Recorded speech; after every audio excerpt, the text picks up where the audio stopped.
राधा स्वामी जी बाणी श्री गुरु नानक देव जी महाराज। आज के इस सत्संग का विषय है गुरु द्वारा और गुरु प्रसाद का अर्थ क्या है। गुरु प्यारी साध संगत जी, आपने बहुत सी जगहों के नाम सुने होंगे परमात्मा के, मंदिर, मस्जिद, चर्च, परंतु गुरु नानक देव जी ने उस मंदिर का नाम जो दिया है गुरु द्वारा ही क्यों दिया है। तो इसके संदर्भ में आज की पूरी वीडियो होगी और इसके संदर्भ में भी होगी कि गुरु प्रसाद क्या है, विस्तार पूर्वक जानेंगे। चलिए आज का सत्संग आरंभ करते हैं। गुरु प्यारी साध संगत जी, परमात्मा का मंदिर हो नहीं सकता, इसीलिए गुरु नानक देव जी ने मंदिर को जो नाम दिया वह बड़ा प्रेम पूर्वक नाम है, वह बड़ा प्यारा नाम है। उसको नाम दिया उन्होंने गुरु द्वारा। वह परमात्मा का मंदिर नहीं, वह सिर्फ गुरु का द्वार है। उससे उस एक की तरफ पहुंचोगे, लेकिन वह सिर्फ दरवाज़ा है, वहाँ कुछ अंदर है नहीं। नाम बड़ा प्यारा है तो वह सिर्फ द्वार है जिससे तुम गुजरोगे, वह कोई रुकने की जगह नहीं है। जो गुरुद्वारे में रुक गया वह नासमझ है। वह दरवाजे में बैठा है, दरवाजे में बैठने में कोई सार है, वहाँ से गुजरना है, वहाँ से पार जाना है। गुरु द्वार है, दरवाज़ा है, उस पर रुक नहीं जाना है, उससे गुजर जाना है, उसके पार हो जाना है। उसके पार वह एक है जिसको हम परमात्मा कहते हैं। उस एक का कोई मंदिर नहीं हो सकता।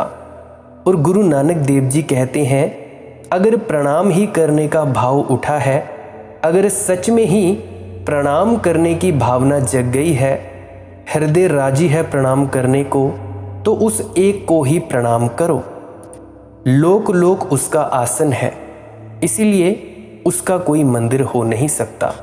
लोक लोक उसका भंडार है, उसने एक बार ही सदा के लिए पाने लायक सब कुछ उसमें धर दिया है। वह सर्जनहार रचना करके उसे देखता रहता है। बाबा नानक कहते हैं, सच्चे का काम सच्चा है, प्रणाम करना हो तो उसे ही प्रणाम करो। वह आदि, शुद्ध, अनादि, अनाहद और युग युग से एक वेश वाला है। गुरु नानक देव जी कहते हैं, सच्चे का काम सच्चा है, नानक सच्चे की साची कार। उस परमात्मा का जो कुछ भी है वह सत्य है। तुम्हारा जो कुछ भी है वह असत्य है, क्योंकि तुम्हारा होना ही असत्य है। असत्य से सत्य का कोई जन्म नहीं हो सकता। तुम जो भी बनाओगे वे ताश के पत्तों के घर होंगे, हवा का जरा सा झोंका भी उन्हें गिरा देगा। तुम जो भी बनाओगे वह कागज की नाव होगी, छूटते ही डूबने लगेगी, उसमें यात्रा नहीं हो सकती। अहंकार से निर्मित सभी कुछ चीजें असत्य है, क्योंकि अहंकार ही असत्य है। उस परमात्मा का जो भी है वह सत्य है, तुम्हारा जो भी है वह असत्य है। ये जिस दिन तुम्हें समझ में आ जाएगा, उस दिन तुम असत्य को पैदा करने में श्रम न लगाओगे, उस दिन तुम असत्य को जानने में श्रम लगाओगे। संसारी का क्या अर्थ है? संसारी का अर्थ है जो असत्य को पैदा करने में लगा है। तुम्हारे संसार की असत्यता का तुम्हें ख्याल नहीं आता, क्योंकि उसमें तुम इतने लीन हो। तुम कभी जरा दूर खड़े होकर नहीं देखे कि असत्यता कितनी भयंकर है। एक आदमी नोट इकट्ठे करते जा रहा है, वह कभी नहीं सोचता कि नोट सिर्फ एक मान्यता है। कल सरकार बदल जाए, कानून बदल जाए, सरकार तय कर ले कि ये नोट रद्द हुए, काम के न रहे तो कागज हो गए। अभी जैसे 2000 के नोट बंद हुए हैं, कुछ साल पहले पूरी तरह से जो भी नोट आपके पास से पूरे नोट बंद हो गए थे, नोटबंदी हुई थी। तो देखो अभी भी 2000 का जो नोट है वो चलने योग्य नहीं रहा। एक मान्यता को इकट्ठा कर रहा है ये आदमी, और मान्यता ऐसी जिसका कोई भरोसा नहीं। अमेरिका में एक होटल है। 1930 के ज़माने में, जबकि अमेरिका में बहुत बड़ी आर्थिक गिरावट आई, जिस आदमी का ये होटल है उसके करोड़ों रुपए के बॉन्ड व्यर्थ हो गए, तो उसने सारी दीवार पर बॉन्ड चिपका दिए। वे जो करोड़ों रुपए के बॉन्ड थे, पूरी दीवारें उस होटल की उसने बॉन्ड से बना दी। वे किसी काम के न रहे, वे दीवार पर चिपकाने लायक हो गए, उनका कोई उपयोग ना रहा। अगर मैं आपको बताना चाहूँ तो ये जो बॉन्ड्स होते हैं, ये एक प्रकार की संपत्ति होती है जिनकी लाखों करोड़ों में कीमत होती है, और एक आदमी नोट पर जिंदगी लगा रहा है। बस उसका काम ही इतना है कि कितने नोट बढ़ते जाते हैं उनकी वह गिनती कर रहा है। तिजोरियों में भरता जाता है नोट, उसे पता ही नहीं कि हर नोट के बदले में जिंदगी बेच रहा है, क्योंकि एक एक पल कीमती है, और जिस ऊर्जा से परमात्मा से मिलन होता है उस ऊर्जा को वह नोटों में लगा रहा है। और नोट सिर्फ मान्यता है।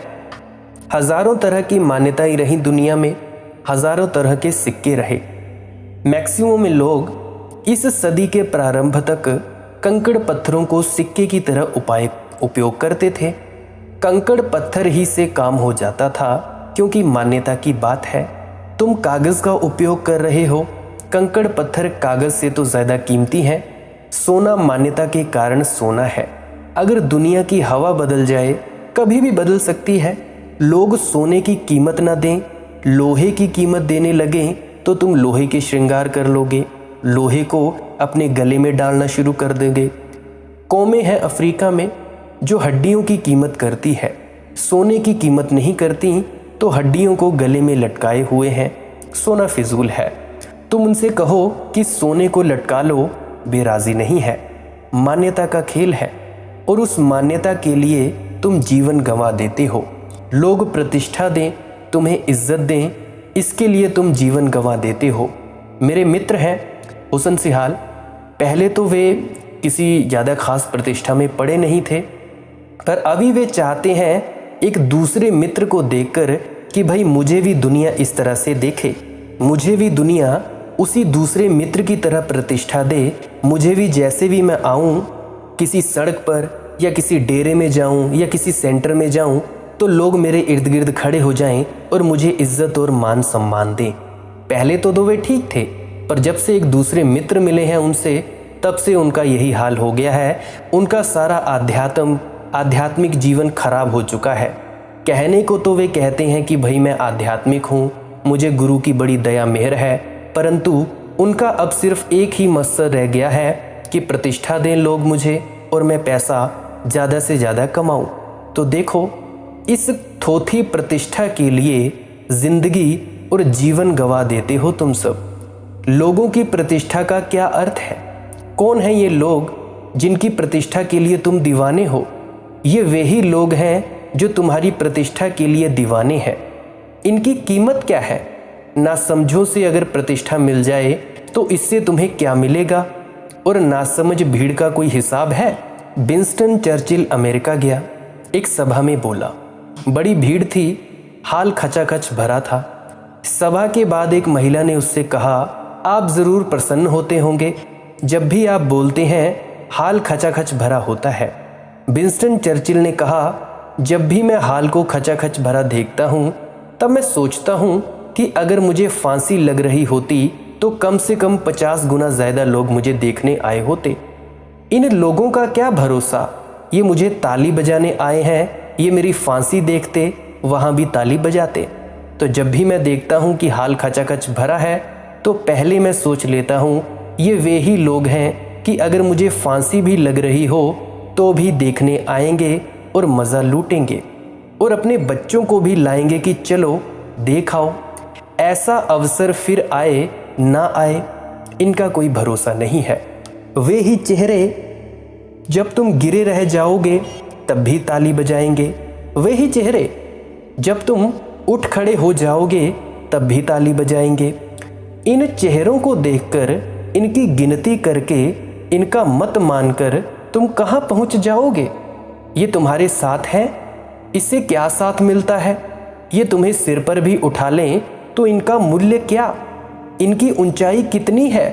इनके कंधे पर बैठकर तुम कितने ऊंचे हो जाओगे, भला सोचो। लेकिन आदमी जीवन लगा देता है कैसे प्रतिष्ठा मिले, कैसे पद मिले, कैसे लोगों का आदर मिले। बाबा नानक कहते हैं, अहंकार से तो जो भी पैदा होगा वह झूठ ही होगा। ये सब अहंकार की ही खोज है और ये पारस्परिक है। नेता तुम्हारे दरवाजे पर आता है, सिर झुकाकर प्रणाम करता है कि मत देना हमें। तुम उसे मत देते हो, वोट देते हो, वह पद पर पहुंच जाता है। एक म्यूचुअल, एक पारस्परिक अहंकार की तृप्ति कर रहे हो। मैंने सुना है एक गांव में ऐसा हुआ कि एक आदमी जो गांव का घंटा घर था वह उसमें घंटे बजाता था और गांव में छोटा सा टेलीफोन एक्सचेंज था। रोज टेलीफोन एक्सचेंज 9 बजे सुबह किसी का फ़ोन आता था कि कितना समय है, तो टेलीफोन एक्सचेंज उसको समय बता देता था। वह 9 के घंटे बजा देता है और 9 बजे टेलीफोन एक्सचेंज जब घंटे बजते घंटाघर के तो अपनी घड़ी ठीक कर लेता था। ये सालों तक चला। ये तो अचानक एक दिन उस टेलीफोन एक्सचेंज वाले ने पूछा कि भाई तुम हो कौन, रोज़ ही पूछते हो ठीक 9 बजे। उसने कहा कि मैं घंटाघर का रखवाला हूँ, घंटे बजाने के लिए पूछता हूँ कि कितना समय। उन्होंने कहा कि हद हो गई, अब पता ही नहीं कि क्या हालत होगी समय की, क्योंकि हम तुम पर भरोसा कर रहे हैं, तुम हम पर भरोसा कर रहे हो। एक पारस्परिक स्थिति है। मैं आपकी तरफ देखता हूँ, आप मेरी तरफ देखते हैं। मैं आपका सम्मान करता हूँ, आप मेरा सम्मान करते हैं। मैं आपके अहंकार को सहारा देता हूँ, आप मेरे अहंकार को सहारा देते हैं। ऐसे यह सारा का सारा झूठ का बड़ा जाल है, इससे तुम बचना। मैं इसीलिए तुम्हें बता रहा हूँ मेरे मित्र की कहानी कि तुम भी इससे बचना। मेरे घनिष्ठ मित्र हैं, अब भी हैं, हम मिलते जुलते भी हैं, परंतु वो अब इस झूठ के जाल में फंस गए हैं। अब सोए हुए को तो जगाया जा सकता है, परंतु जागे हुए मशीन बन चुके व्यक्ति को कौन कैसे जगाए। बाबा नानक कहते हैं, उस मालिक का काम सच्चा, सच्चे का काम सच्चा। तुम पहले सत्य को खोजो, उसके पहले कुछ भी मत करो, क्योंकि उसके पहले तुम जो भी करोगे वह असत्य हो जाएगा। एक ही बात करने योग्य है कि सत्य को पहचानो और फिर तुम कुछ करना, क्योंकि फिर सत्य तुम्हारे भीतर से कुछ करेगा। प्रणाम करना हो तो उसी को प्रणाम करो। वह आदि, शुद्ध, अनादि, अनाहद है और युग युग से एक ही वेश वाला है। और यह एक ही वेश वाला है, इसे याद रखना तुम। जो चीज़ भी बदलती हो वह माया है, वह संसार है, वह असत्य है, सपना है। और जो चीज़ सदा शाश्वत रहती हो और कभी ना बदलती हो वही परमात्मा है। तो तुम इस सूत्र को अगर ठीक से पकड़ लो तो तुम्हारे भीतर तुम आज नहीं तो कल उसको खोज लोगे जो कभी नहीं बदलता है। शायद निरीक्षण किया हो ना किया हो, तुम्हारे भीतर कोई ऐसा तत्व है जो कभी नहीं बदलता है। कभी क्रोध आता है लेकिन 24 घंटे नहीं रहता, इसीलिए क्रोध माया है। कभी प्रेम आता है लेकिन प्रेम 24 घंटे नहीं रहता, प्रेम माया है। कभी तुम प्रसन्न होते हो लेकिन प्रसन्नता टिकती नहीं, माया है। कभी तुम उदास होते हो, उदासी 24 घंटे नहीं रहती, सदा नहीं रहती, इसीलिए माया है। फिर क्या है तुम्हारे भीतर कुछ जो 24 घंटे टिकता है? वह है साक्षी का भाव, तुम्हारे जागृत अवस्था का भाव जो 24 घंटे टिकता है, जो 24 घंटे है, चाहे तुम जानो चाहे ना जानो। कौन देखता है क्रोध को? कौन देखता है लोभ को? कौन देखता है प्रेम को, घृणा को? कौन पहचानता है कि मैं उदास हूँ? कौन कहता है कि मैं प्रसन्न हूँ? कौन कहता है मैं बीमार हूँ, स्वस्थ हूँ? कौन कहता है कि रात नींद अच्छी आई? कौन कहता है कि रात सपने बहुत आए, कि नींद हो नहीं सकी? 24 घंटे तुम्हारे भीतर एक जानने वाला है, जाग रहा है, वही 24 घंटे हैं। बाकी सब आता है जाता है तो तुम उसी को पकड़ो, क्योंकि उसी में थोड़ी परमात्मा की झलक है। इसीलिए तो बाबा नानक बार बार कहते हैं, प्रणाम करना हो तो उसे ही, क्योंकि वह अनाहद है, युग युग से एक ही वेश वाला है। आदेश तिस्सै आदेश, आद अनील अनाद अनाहत, जुग जुग एको वेश। इकद जीबो लख होई लख होवई, लख 20 लख लख गेड़ा आखियह, एक नाम जगदीश। अब इस बात को समझने से पहले कुछ बातें समझें। परमात्मा की खोज में हजारों हजार उपाय किए जाते हैं, लेकिन जब भी किसी ने उसे पाया है तो साथ में ये भी पाया है कि उपाय से वह नहीं मिलता है, मिलता तो प्रसाद से है, गुरु प्रसाद से है, उसकी अनुकंपा से मिलता है। लेकिन बात बहुत जटिल हो जाती है, क्योंकि उसकी अनुकंपा बिना प्रयास के नहीं मिलती। इसे थोड़ा ठीक से समझ लें कि जिन्हें भी उस मार्ग पर जाना है, इस विवाद उलझन की स्थिति को बिना समझे वे न जा सकेंगे। कुछ उदाहरण लें। कोई शब्द भूल गया, किसी का नाम भूल गया है, लाख उपाय करते हैं याद करने का, लगता है जीभ पर रखा है, अब आया तब आया फिर भी आता नहीं, सब तरफ से सिर मारते हैं, हजार तरकीबों से खोजने की कोशिश करते हैं और भीतर बड़ी बेचैनी मालूम पड़ती है, क्योंकि यह भी लगता है कि बिल्कुल जीभ पर रखा है, इतने पास है और फिर भी इतने दूर मालूम होता है। आखिर थक जाते हैं, क्योंकि आदमी क्या करेगा, उपाय कर लेगा, बेचैन हो लेगा, फिर थक जाएगा। थक कर दूसरे काम में लग जाते हैं, अखबार पढ़ते हैं, टीवी देखते हैं, यूट्यूब पर वीडियोस देखते हैं, बाहर मकान के घूमने निकल जाते हैं, मित्र से गपशप करते हैं, चाय पीते हैं, और अचानक अनायास, जबकि कोई भी प्रयास नहीं कर रहे थे, वह नाम उठकर याद में आ जाता है। जब हम बहुत चेष्टा करते हैं तब हमारी चेष्टा भी बाधा बन जाती है, क्योंकि बहुत चेष्टा का अर्थ है कि मन में बड़ा तनाव हो जाता है। जब हम अति आग्रह से खोज करते हैं तब हमारा आग्रह भी अड़चन हो जाता है। आखिर ऐसा क्यों? क्योंकि उतने आग्रह से हम खुले नहीं रह जाते, बंद हो जाते हैं। और मन जब बहुत एकाग्र होता है तब एकाग्रता के कारण संकीर्णता पैदा हो जाती है, चित्त का आकाश छोटा हो जाता है और संकीर्णता इतनी छोटी हो जाती है कि एक छोटा सा शब्द भी उसमें से पार ना हो सके। एकाग्रता का अर्थ ही संकीर्णता है।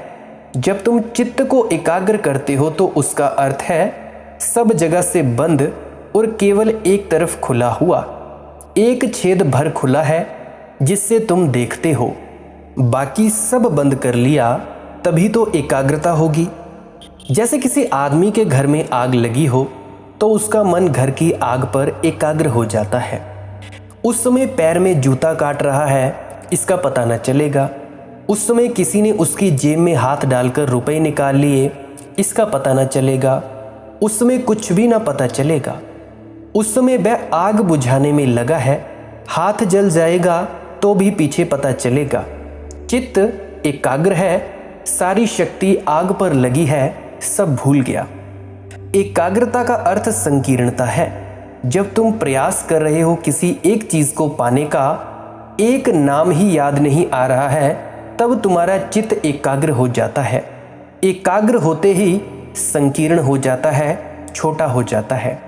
और जटिलता यही है। परमात्मा विराट है, संकीर्ण चित्त से उसे पाया नहीं जा सकता। एक छोटा सा शब्द याद नहीं आता तो उस परमात्मा का नाम तो कैसे याद आएगा? और जीभ पर ही नहीं रखा है, हृदय पर रखा है, याद नहीं आता। फिर अनायास जब तुम कुछ भी नहीं कर रहे होते, चित्त शिथिल हो जाता है, द्वार दरवाजे खुल जाते हैं, एकाग्रता की संकीर्णता विलीन हो जाती है, फिर तुम खुल गए। उस क्षण में परमात्मा प्रवेश कर जाता है। लेकिन मज़ा यही है कि अगर तुमने पहले प्रयास किया हो तो ही यह दूसरी घटना घटेगी, और पहले प्रयास ही ना किया हो तो यह दूसरी घटना ना घटेगी। जैसे तुम नाम जप सिमरन करते हो, एकाग्र हो जाते हो, और जब एकाग्र हो के थक जाते हो, और जब पूरी तरह से थक जाते हो और सिमरन करना बंद कर देते हो, तब क्या होता है? एक दूसरी चीज घटित होती है। क्या घटित होता है? अनहद नाद सुनाई देना शुरू हो जाता है। वह तुमने जो पहले जद्दोजहद की नाम को याद करने की, उस जद्दोजहद का ही यह अंतिम हिस्सा है। तुम इतने जोर से कोशिश किए कि हार गए, फिर कोशिश छोड़ दी, लेकिन वह जो जोर जोर की तुमने कोशिश की थी चित्त से सरक कर अचेतन में चली गई। वह कोशिश अब भी जारी है भीतर। अब ऊपर से तो कोशिश बंद हो गई, लेकिन अब भीतर कोशिश जारी है। इसीलिए चाय पीते वक्त, अखबार पढ़ते वक्त वह नाम याद आ गया, और उसी तरह से अनहद नाद भी सुनना शुरू हो जाता है। तो कोशिश दो तरह की है। एक तो तुम जो करते हो, तुम्हारी की गई कोशिश से परमात्मा ना मिलेगा, फिर तुम हार गए, थक गए, फिर तुमने कोशिश छोड़ दी। लेकिन तुमने जो कोशिश की वह तुम्हारे रोए रोए में समा गई, तुम्हारी धड़कन धड़कन में व्याप्त हो गई। वह कोशिश तुम्हारे होने का ढंग हो गया। अब तुम उसे छोड़ भी नहीं सकते। अब तुम कुछ भी करो, वह भीतर चल रही है। उसकी एक अंतर्धारा बह रही है। उसी अंतर्धारा में परमात्मा का उदय होगा, क्योंकि अब वह कोशिश अचेतन की है, जिसको मनोवैज्ञानिक अनकॉन्शियसनेस कहते हैं। कॉन्शियस बहुत छोटा है, चेतन मन एक हिस्सा है, अचेतन मन 9 गुना बड़ा है।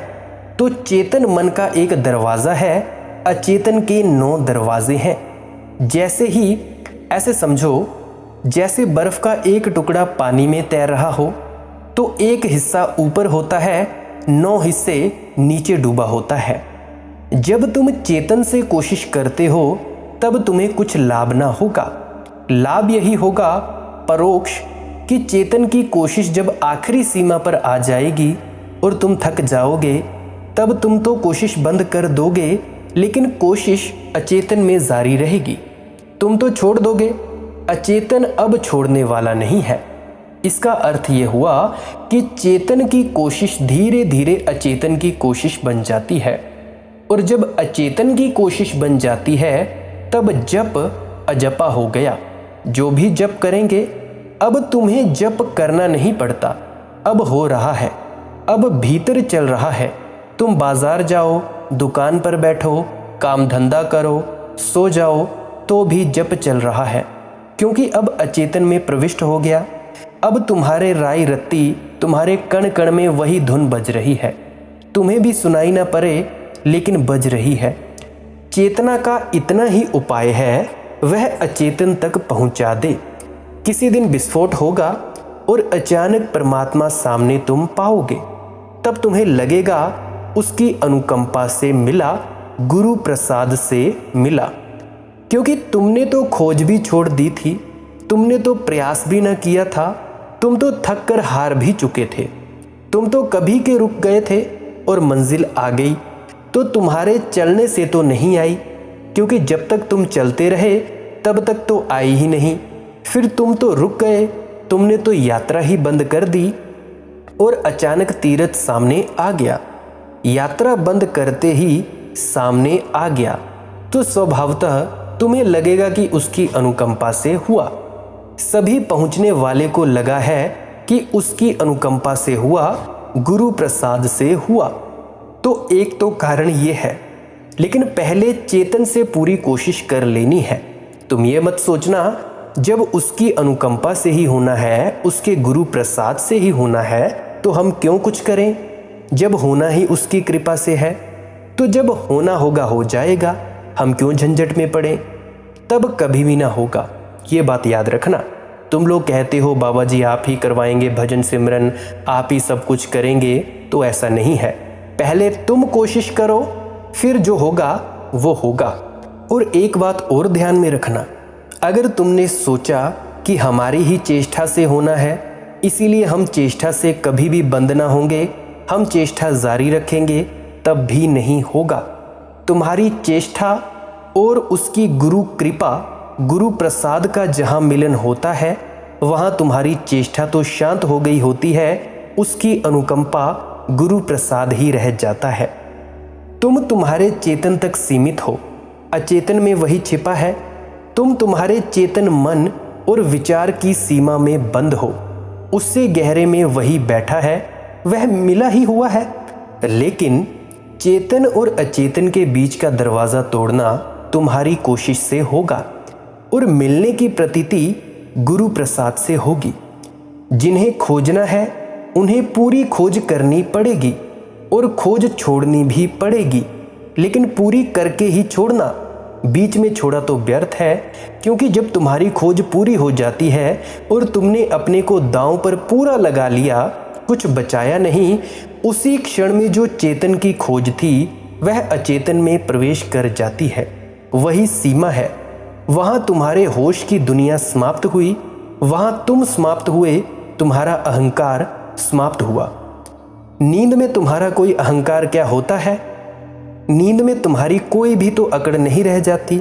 नींद में कोई ये भी तो कहने वाला नहीं रह जाता कि मैं हूँ, सम्राट हूँ, धनपति हूँ।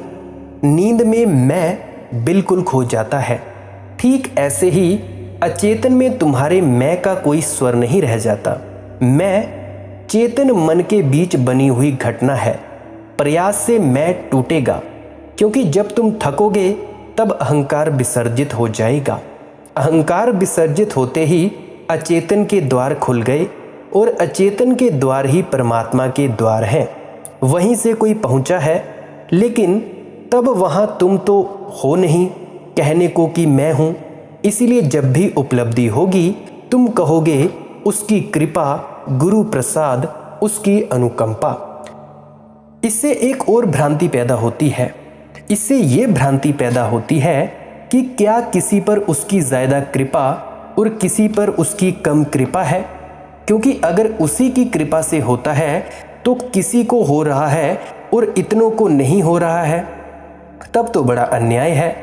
तो इसके बारे में चर्चा हम कल की वीडियो में करेंगे कि क्या परमात्मा किसी पर ज़्यादा कृपा करता है या किसी पर कम कृपा करता है। इसके बारे में हम कल की सत्संग वीडियो में जानेंगे। आज के लिए बस इतना ही। आपका अगर कोई प्रश्न हो टेलीग्राम पे पूछ सकते हैं। मालिक की मौज सत्संग सर्च करें टेलीग्राम पर, वहाँ पे आप जी पूछ सकते हैं। अगर किसी को कॉल के माध्यम से बात करनी हो, वहाँ पे मैसेज छोड़ दें, मैं नंबर दे दूँगा और आप जी कॉल पर भी बात कर सकते हैं। मेरी आपसे एक विनम्र प्रार्थना है, अगर आप जी को इस जानकारी से कुछ मदद मिली हो, आपके भ्रम टूटे हों, आपकी आध्यात्मिक यात्रा में मदद मिली हो, तो इस वीडियो को दूसरों तक शेयर ज़रूर कर दीजिएगा। चाहे कोई सुने चाहे कोई ना सुने, आप उन तक पहुंचा दीजिएगा, शेयर ज़रूर कर दीजिएगा। स्टेटस पे डाल दीजिए, किसी के ग्रुप्स में डाल दीजिए, फेसबुक पे शेयर कर दीजिए, इंस्टाग्राम पे शेयर कर दीजिए या माउथ रिकमेंडेशन कर दीजिए। जो भी कोई परेशान हो उसको शेयर ज़रूर कर दीजिएगा। चाहे कोई सुने चाहे कोई ना सुने, इसकी आपने चिंता नहीं करनी है, बस आपने ये वीडियो शेयर कर देनी है। और अगर आप मुझे इंस्टाग्राम और फेसबुक पर भी फॉलो करना चाहते हैं नई अपडेट्स के लिए, वहाँ पे भी सेम मेरा हैंडल है मालिक की मौज सत्संग। आप जी वहाँ पे भी मुझे फॉलो कर सकते हैं। एक बात और मुझे याद आ रही है, आप जी प्रश्न पूछने से पहले एक बार ज़रूर पिछली वीडियोस अवश्य सुने। 350 के लगभग वीडियोस डल चुकी हैं, मेरे ख्याल से 360 के लगभग। तो पुरानी वीडियोस अवश्य सुने। क्या पता आपके प्रश्नों के जवाब पुरानी वीडियोस में हों, आपके और भी ज़्यादा भ्रम मिटे। तो कृपया मेरी विनती है, उन वीडियोस को अवश्य सुने। इस वीडियो से पुरानी वीडियोस को अवश्य सुने। अगर आप जी सब्सक्राइब करने में विश्वास रखते हैं तो कर सकते हैं, वरना आप डेली सर्च ज़रूर कर लीजिए करें यूट्यूब पर जाकर मालिक की मौज सत्संग। आपको डेली नया अपडेटेड सत्संग मिल जाएगा। अगर कभी नहीं मिला तो पुरानी वीडियोस तो है ही, आप जी उनको सुन सकते हो। अगर डेली एक एक वीडियो भी सुनोगे तब भी आपकी ज़िंदगी तब्दील हो जाएगी। आप मुझे इतना वक्त देते हो, आप मुझे सुनते हो, इतना प्रेम प्यार देते हो, इसके लिए आपका बहुत बहुत धन्यवाद। अंत में आपके भीतर बैठे परमात्मा को प्रणाम करता हूँ। मेरा प्रणाम स्वीकार करें। राधा स्वामी जी।